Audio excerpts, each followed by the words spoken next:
প্রিয় দর্শক, আবারও ভয়াবহ পথ দুর্ঘটনা ঘটে গেল খানাকুল থানার অন্তর্গত চকবেদুয়া এলাকায়। এলাকা সূত্রে যেটি খবর, তিন বন্ধু হাকিম, শাহিদ এবং সাহিল তিন বন্ধু মিলে আরামবাগে বেড়াতে যাওয়ার উদ্দেশ্যে রওনা দেয় এবং গাড়ির নিয়ন্ত্রণ হারিয়ে মায়াপুর সংলগ্ন এলাকায় একটি গাছের সঙ্গে ধাক্কা লাগে।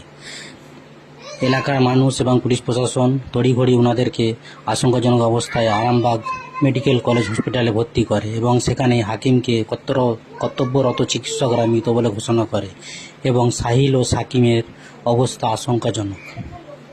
তো এলাকায় নেমে এসেছে শোকের ছায়া এবং এলাকা থেকে সমস্ত মানুষ, প্রায় জনপ্রতিনিধি থেকে শুরু করে সকলেই গেছে আরামবাগ মেডিকেল কলেজ হসপিটালে। তো এলাকাবাসীর কি বক্তব্য সেটাই শুনুন।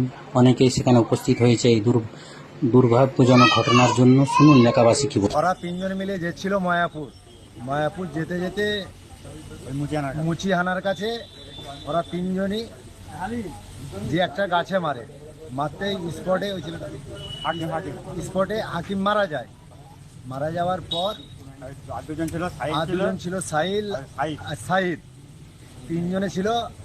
মারা যাবার পর ওখানে প্রশাসন এসে আরামবাগ থানায় ভর্তি করে আর হাকিমটা মারা যায় আরামবাগ হসপিটালে। হ্যাঁ, আরামবাগ হসপিটালে ভর্তি করে পুলিশ এসে।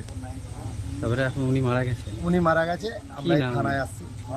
ছেলেটার নাম হাকিম। কত বয়স? ওই 19 বছরের মতন বয়স। কিসে করে যাচ্ছিল ওরা? মোটর সাইকেলে তিনজনে যাচ্ছিল। কখন ঘটনাটা ঘটেছে? রাত্রে 12টা পৌনে 1টার সময় হবে। কোথায় বাড়ি? বাড়িটা চকভেদুয়া, ওই চকভেদুয়া পঞ্চায়েতের পাশে। না, ছেলেটা আইবুড়ো আছে। কি কাজ করতেন উনি? আয়রনের কাজ করতো। কোথায়? বোম্বাইয়ে। বাড়িতে কবে এসেছিল? বাড়িতে এই মাসখানেক এসছে। কি নাম আপনার? আমার নাম শেখ আজিজুল হক, আমার বাড়ি কাঁটাপুকুর। ঘটনাটা ওখানে বেড়াতে গিয়েছিল, বেড়াতে যাচ্ছিল। বেড়াতে যাওয়ার পথে দুর্ঘটনা ঘটে। তিনজন ছিল আমার সঙ্গে মৃত, মানে কাকার ছেলে শেখ হাকিম, আর দু বন্ধু ছিল শেখ সাহিল আর শেখ শাহিন ছিল বাইকে করে মায়াপুরের দিকে যাচ্ছিল। যাওয়ার পথে ঘটনাটি ঘটে হয় মুচিহানাতে। কিভাবে হয়েছে জানেন?